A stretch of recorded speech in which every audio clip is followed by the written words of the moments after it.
On today's Locked On Mavs, Locked On Suns crossover, let's talk about the Suns. Why are they so good? Who are they going to defend Luka with? And what are they going to try to force the Mavs to do to win this series? Talk about all that and more on today's Locked On Mavs, Locked On Suns. Let's go. You are Locked On Suns, your daily Phoenix Suns podcast. Part of the Locked On Podcast Network, your team every day.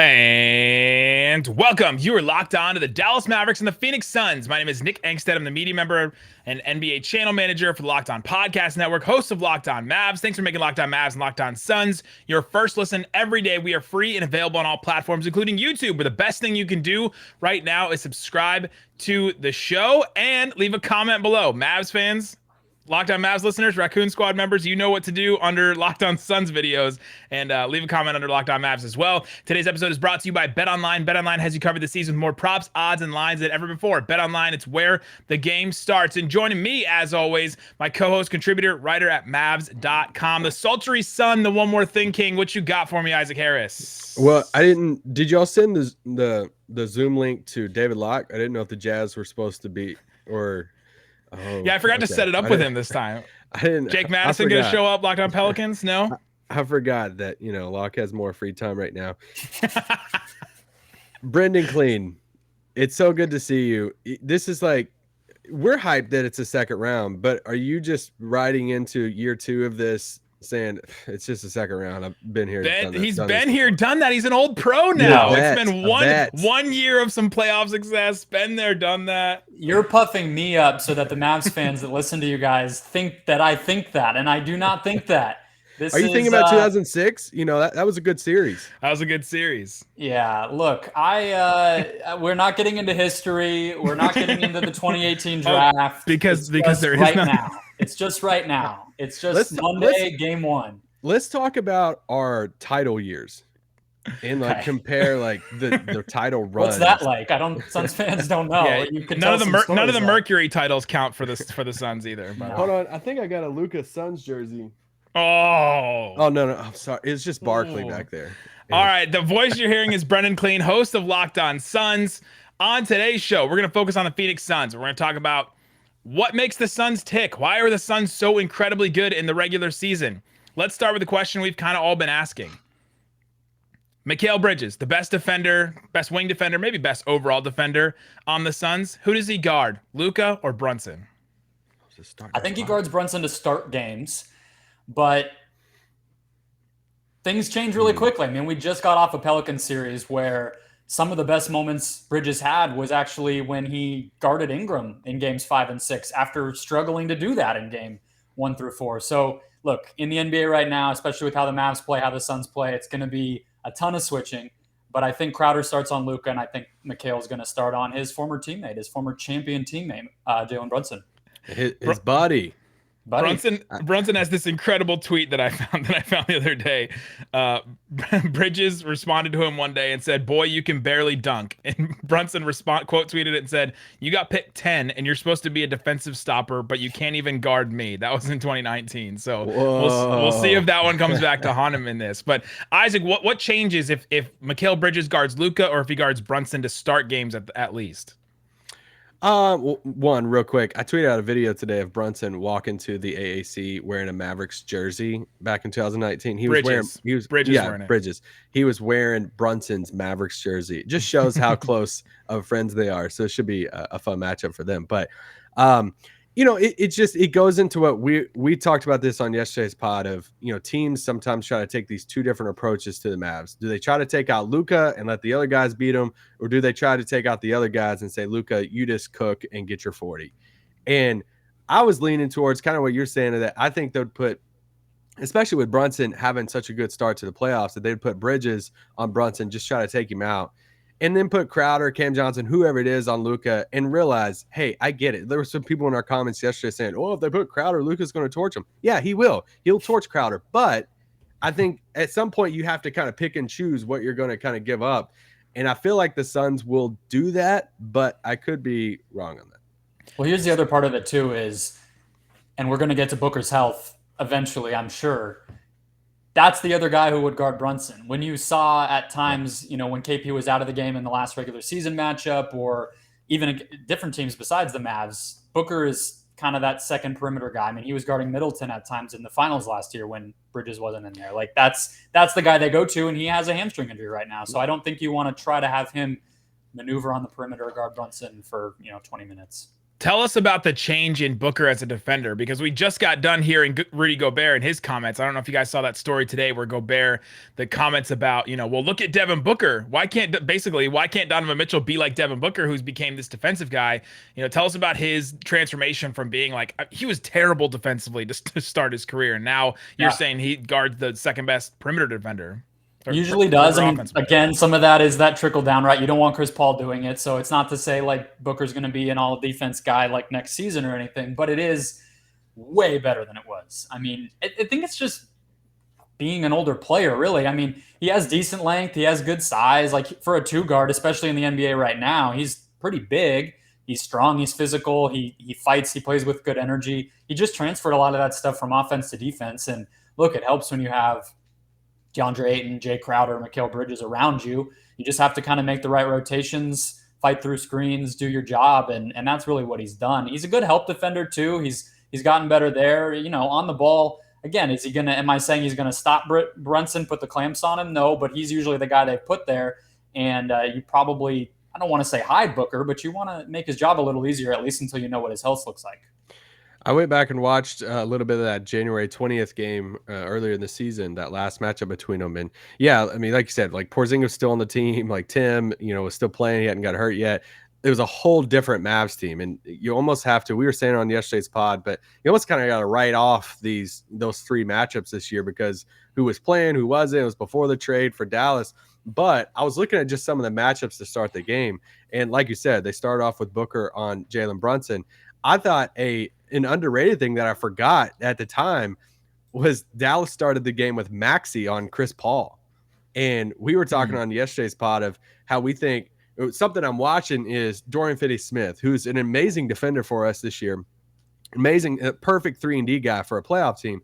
And like he will naturally, I think it's natural he'll line up with Booker, but how much will they put Dorian Finney-Smith's size and length on Chris Paul? Because that was obviously something Dallas tried to do earlier in the season of, hey, let's put length, let's put a bigger guy on Chris Paul to kind of, try to bother him there. I wonder if Dorian will get some cracks at Chris early in the series. I think so. I mean, it speaks to the switching, right? It speaks to on both sides how much switching there's going to be. And look, the Suns, like Dallas has Maxey as a switch guy. He's obviously a little more versatile, a little smaller, but the Suns are willing to do that with Ayton too. They'll leave Ayton on quote unquote an island against Luka. They'll do it against Brunson. Maybe not every possession, but they're not afraid if there's 8 seconds on the clock to just let that sit there. And Ayton's held up a lot of the time. So it's going to be both sides. And you have Torrey Craig, who's an all-world defender. Quote from The Athletic, quote, can guard Luka.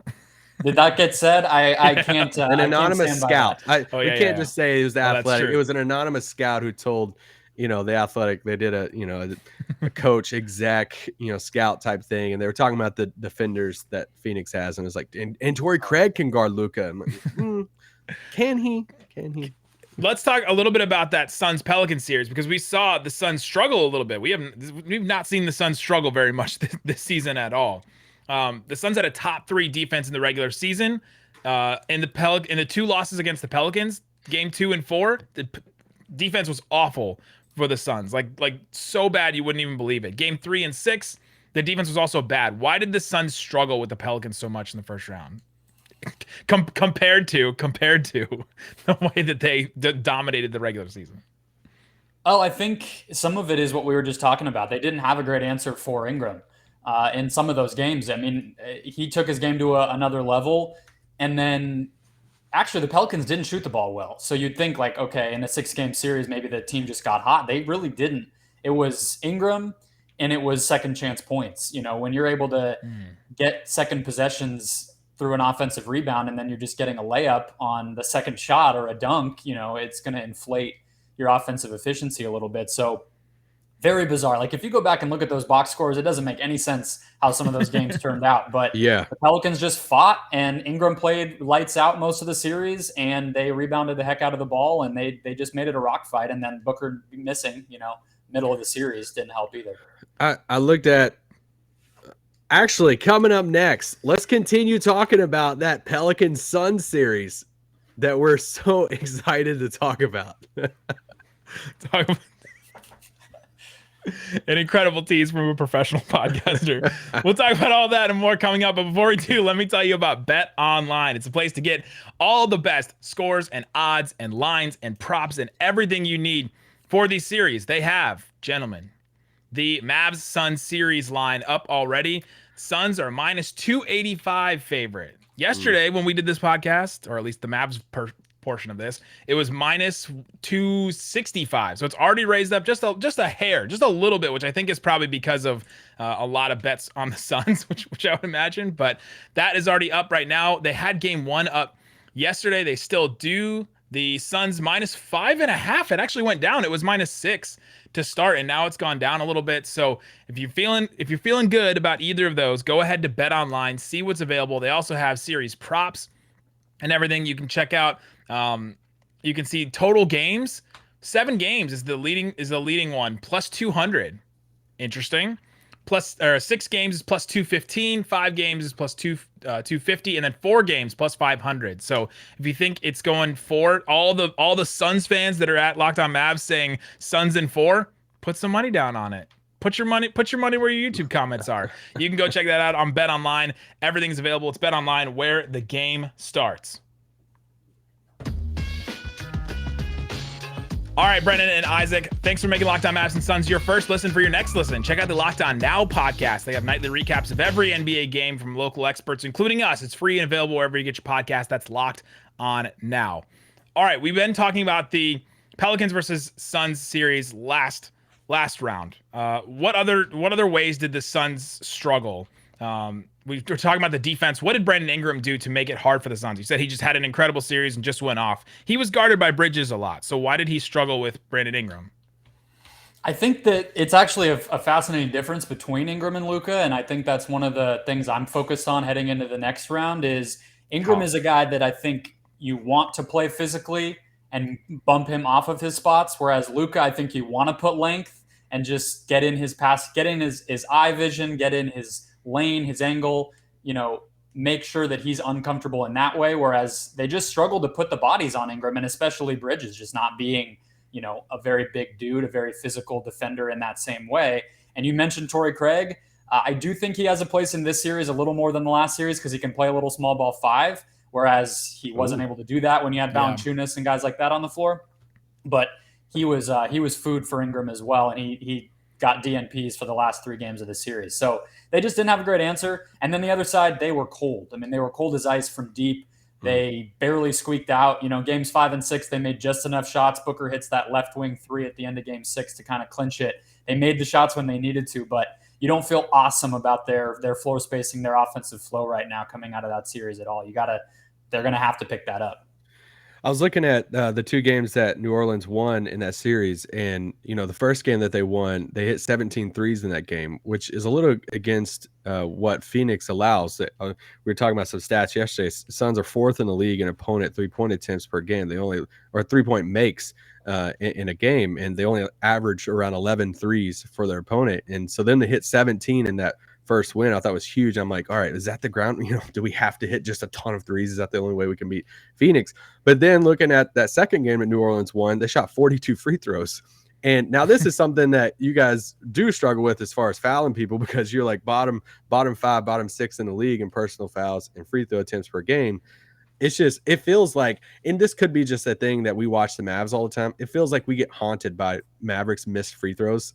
And, Dinwiddie missed, some in this past series. And game 1, they're shooting 79% in the first round. Dallas did. You want to know one sign that the Suns don't care about free throws as much as the Mavericks do?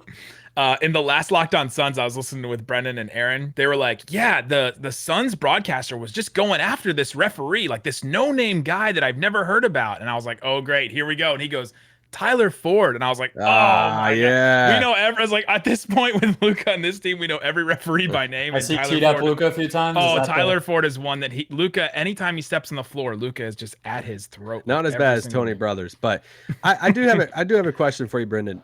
I think my biggest question for this entire series is just DeAndre. Could you say it would define the series? I'm not saying it defines the series. Is this DeAndre Ayton versus the Mavs small ball? And we've seen Dallas, last series, Dwight Powell's minutes went down a lot. I think his minutes will probably go back up because, the pick and roll numbers. I think DeAndre Ayton struggles a little bit in defending pick and roll, but Dallas has kind of found something with not just having Maxey out there as the small ball 5 at 6'10", but even throwing lineups with Dorian Finney-Smith out there at the 5. Do you think that can work against DeAndre Ayton? Or is Ayton so good and has more of an offensive touch than Rudy Gobert maybe ever will? Meaning that he does have one. It's there. Is it possible, or do you expect Dallas, can DeAndre Ayton take advantage of that? He absolutely can. I think he absolutely will. He took his game to another level in that first round. I mean, he's a guy that last year showed us stuff we had never seen come postseason time. He did that again. I think he's at an even higher level than he was in last year's playoffs. And he absolutely is somebody who is comfortable now. He has just an automatic right-hand hook. He has a turnaround jumper out of the post. He's not somebody who's going to bump you and dunk on your head. That's not his style, but he's figured it out without that, basically. And that said, though, I do think one problem is, are the Suns going to trust the math or the mismatch to just keep going to it? They don't love to do that. And understandably so, when you have better players, the pecking order is sorted out. They're not going to dump it to Ayton in 2-minute crunch time situation. So that mismatch starts to be less of a factor as the game goes on. I think you see it very much in the first half, less in the second half. And then I also think there's a difference between who that mismatch is. And to me, Kleba is 1,000% going to be the guy that I'm most interested in from the Mavs, because if he can hold up in those situations enough, then I think things change quite a bit. And you can see the Mavs switching working quite well. And some of those things you're talking about, where Kleba starts a possession on Chris Paul, then he can switch on to Ayton when they run a pick and roll, and neither one is really a mismatch because Kleba is so versatile. So I think it's going to be fascinating. He can do it against Finney-Smith. He can do it against, if it's a guard, obviously. But I don't know if he'll be able to do it. We saw him struggle a lot against Nicholas Batum in the conference finals last year, who is a pretty similar body type, similar type of guy to Have you seen Frank Ntilikina play defense? Again, in the post? You talk about that January 20th game. Ntilikina had some energy in that game. He came out and fouled like 3 guys on screens and whatever. I was like, oh, Frank, I forgot what you were like as a player. How's it going back in January? Who has the best Frank in this series, Kaminsky or Ntilikina? Kaminsky got cut. Kaminsky's not on the team anymore. Get out of here, Frank the Tank. So you're just rubbing dirt in the wood. You mentioned DeAndre Ayton in the post. I was just going to say, I think that could be one of those things to where if DeAndre Ayton's getting a ton of post touches. Now, he is incredible in the post. You're talking about the right hook. The difference between him going over his right shoulder compared to his left shoulder, if he goes to his left shoulder, which is the right hook, it's a 1.7 points per possession, according to Synergy. Goes the opposite direction, turns over his right shoulder, it's 0.8. So completely different there. So, but he dominates in the post. But I think it's one of those things where if you're Dallas, hey, keep throwing it to the post. We'll take it. Like if that means Chris Paul and Devin Booker's not getting their shots and their points and stuff, we'll just take those post possessions. And that's why teams are going to switch on the Suns no matter what. It's like at the end of the day, that the temptation to give it to him in that spot is the best option of all the things the Suns offense could do. If it's not an open 3 from the shooters, it's not Booker or Paul, and it's Ayton on a hook, like in the NBA right now, that's a pretty low percentage shot compared to all those other options. So it's probably going to be what we see. And the Mavs have done their defense has changed so much since that trade, which we'll talk about in the next iteration of this pod. We're doing a 2-parter. This one focus on the Suns, the next one focus on the Mavs.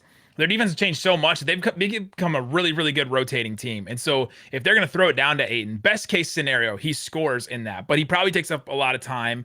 Worst case scenario, he the Mavs throw a double at him and then they have to throw it around again. And then the Mavs are able to they're able to rotate enough, and then that's like a worst case scenario for the Suns. But also, in the regular season, we talk about those regular season games not mattering much. Ayton played in the 2 games that Maxey didn't play, and Maxey played in the game that Ayton didn't play. So we haven't seen that matchup this year at all. That one's definitely going to be an interesting one to look out for.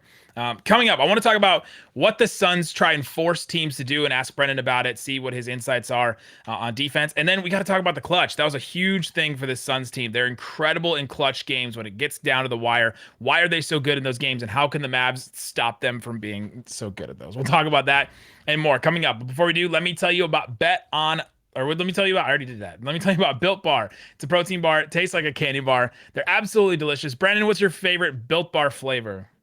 I'm a double chocolate guy. I'm an old school, just classic. Give me the chocolate. It's spicy. Oh, yeah. Okay.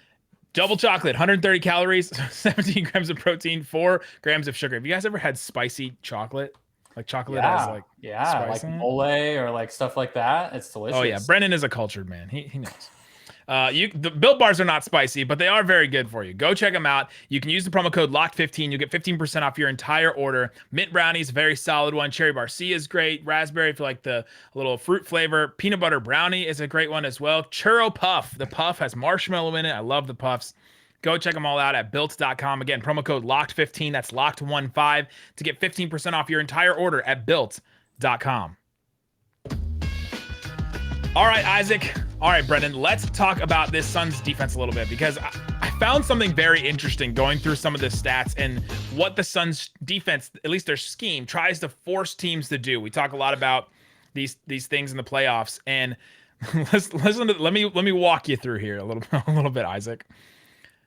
The Suns are 4th in the NBA in shots allowed at the rim. They don't allow any shots at the rim. Guess who was 5th? The Jazz. The Suns were 4th in the NBA in corner threes allowed. They don't allow any corner threes at all. Guess who was 3rd? The Jazz. Utah. The Suns were 19th in the NBA in non-corner threes, so they're okay with the above the break threes, the non-corner threes. Guess who was 18th in that? Utah. The Suns were 29th in the NBA in mid-range shots allowed. So they're totally fine with take as many mid-range shots as you want. Take all the mid-range shots. Guess who was 27th in that stat? Lakers. Utah. the Utah Jazz. This team, at least schematically, tries to do these same exact things that we saw the Utah Jazz try to do. Now, the difference between the Suns and the Jazz is Mikal Bridges, and I think probably Jay Crowder would probably be their best perimeter defender. The Jazz? Chris Paul would be too. I was going to say Chris Paul maybe Heck, as well. Devin Booker might. They might have 4 legit guys better on the perimeter defense. I mean, in that series, it was Daniel House, right? I think everybody in the Suns starting lineup is a better defender than Daniel House, so it's very different. No disrespect to the Jazz, but a little. No. We can disrespect them. No, we can. No, we fully can lean into that. But what is it about this scheme, and what do you think will be different from the Suns compared to the Jazz? Besides just the perimeter defenders that we just kind of all wasted. Yeah, well, what you laid out, right? I mean, the Suns defend the math, right? They give you the shots that NBA defenses are supposed to, quote unquote, give up in the NBA right now, and they let you take the ones that are low percentage. I think what's interesting, just thinking about the Suns, and maybe you're Mavs fan audience not locked into the Suns quite the same way, is they are pretty they're chameleons. They'll change what they do. And that's part of what a lot of people look at Deandre Ayton and his stats, and it's like, he doesn't block shots. He doesn't, switch all the time like Bam Adebayo or Jaren Jackson. Like, what is he? The answer is he does all of that stuff a little bit. And so, there will be times when he switches. There will be times when it's a really deep drop in the pick and roll and he's out around the rim. There will be times when it's a little bit of a shorter drop to take away some of that mid-range. There'll be times when he, hedges or blitzes by getting his feet out on the perimeter and making Luka or Brunson give up the ball if they want to try that for a bit. He can zone up. Like, they can do everything because of the versatility that Ayton has. So it'll be interesting to see. I think this series will be even more switching than the last one. And I think, though, the other part that jumps out to me is Brunson and Luka are both perfectly comfortable taking that mid-range shot. And they can take it and make it. And they both have this weird thing where they'll just go downhill off of a screen. And if the defender drops, they'll just post up at the elbow in the middle of a pick and roll. Like Brunson has sort of adopted that from Luka. That's a very Luka thing, but you see Brunson do it too. And that's an unorthodox thing to do. So I think the Mavs can punish what the Suns try to give up, if that answers your question. I think it'll be, math against math a little bit. You're about to see this stack or Spain or whatever you want to call it. It's basically the same thing. It's called Spain, but Mavs like to call it stack. You're about to see this stack screen play about a million times. That Luka's going to run that high pick and roll. They're going to bring Reggie or Dorian up to set this back screen on Deandre Ayton's man, and then it's just kind of like this. Hey, let's just trust Luka to make this play there, and a lot of times it's mid range or it's alley-oop to Dwight. Watch Dwight Powell alley-oop to start the game and to start the second half in game one. Just put it. Where's the bet online odds for that? Because that's happening. When it comes to DeAndre Ayton, though, what do you think this series could impact like his future with the Suns, with just his career? That if they go into the series in Dallas, let's say Dallas, small ball, all this stuff, and he doesn't have the best of series, and it's like, ooh, okay, maybe there's like a ceiling on him. Or what if they go into the series and y'all win in like 5, and DeAndre Ayton is a massive reason why you beat Dallas? Do you think this series could have that type of effect on DeAndre Ayton's like entire career? Oh yeah, this series could be like what Brunson just did with the Jazz, right? I see a lot of similarities between these two series. It's going to be a test, that's for sure. I mean, to me, Ayton's already proven that he's a max player, but I think I can't speak for that gentleman on a variety of topics, frankly. But the versatility stuff I was just talking about, to me, that's his case. Like the fact that he can do all those things. But you're exactly right to ask the question. I mean, every series is a question mark, and I mean, frankly, the best way to get your money and to stay where you are in the NBA is to go win a title. Teams don't tend to break it up after that. So if they go all the way, then that'll help a lot. And this series is going to be a big test for them. And he, as we talked about, has that matchup advantage. So it's going to require a big series. But I also look back to the Clippers series. I mean, I did say Batum was a little bit of a problem for him. Marcus Morris was a little bit of a problem. The swarming double team stuff that you talked about when they did get it into him in the post was its own thing. But you also look back at the box score. Ayton averaged in that series 38 minutes a game and 18 points, 14 rebounds, and 2 blocks. Like, he was a monster. He won game 4 of that series almost single-handedly. He had that alley-oop finish in game 2. Not that that's a great game, but, he used that advantage in a big moment. He's seen this before, so I don't think it'll be some sort of test that he's having to meet, but obviously he needs to play really well for the Suns to win this series. He's so dang good. I'm happy for him because of just the whole Luka thing and the draft and all that. I think he's really, really good. I think he could look really good in the Mavs jersey next year. But I see why you're asking that. I get it. It's funny how Ayton doesn't get any of, at least I haven't seen any of the flack for being the guy that got taken ahead of Luka. Because he's good. But it feels like, but I'm saying it feels like Trae Young does. Trae Young gets a ton of it. Like, oh, he was the guy that was traded. I'm like, hold on, like, why doesn't Ayton get it? Trae Young brings it on. That's because DeAndre Ayton's not out there playing villain and then getting losing in 5. I mean, that's true. It's because DeAndre's in the desert. It's hot there. He's not cold. Exactly. I'm glad we're bringing the puns out for this one. Wouldn't be a good podcast without it. Oh man. What makes the Suns so good in the clutch? Like, we've seen this Suns team just be absolutely incredible, and their offense gets like insanely better from like the rest of the game to in the clutch. What is it about this Suns team that makes them so good? We've seen the Mavs get beat 3 times this year in the clutch by the Suns. What is it about them? Well, the Suns have 2 options late in games that are better than most teams' best option. Chris Paul is almost unguardable in the pick and roll unless you have an on-ball defender that's just going to blow up his normal routine, basically, make him uncomfortable. Unless you have somebody like that, he's going to get a pretty good shot for himself or a teammate every single time down. And then if that doesn't work, you have Booker, who can isolate, run off screens, run his own pick and roll. And then, obviously the Suns have built out a group of role players around that just fit perfectly. As long as those guys are making shots on the perimeter And Ayton is finishing in the ways we've talked about. It's like it really becomes a pick your poison, and they just turn up the intensity. I mean, they're crazy late in games. Like it's a switch. You can see it flip, and they're just monsters. They're everywhere. They're turning defense into offense. They're just executing at a really high level. They're never going to beat themselves. I mean, they aren't going to do it. That's a big difference between that Jazz series that the Mavs just saw. The Mavs waited around a lot for the Jazz to just beat themselves, and they did. And the Suns are not going to do that in this series. Yeah, and it sucks too because I don't dislike this Suns team, like the Utah. Yet. Well, I mean, Chris Paul's going to be annoying and pull out some antics and all this stuff, but we'll probably start buying the FJ Crowder shirts. They're for sale. They're really expensive. I don't really love the price point, but they're there for you. Darver's like, I gotta get money. Well, Jay's beloved in Dallas, beast. He's great. And I forgot he played for the Mavs. He's played so many places. I lost track.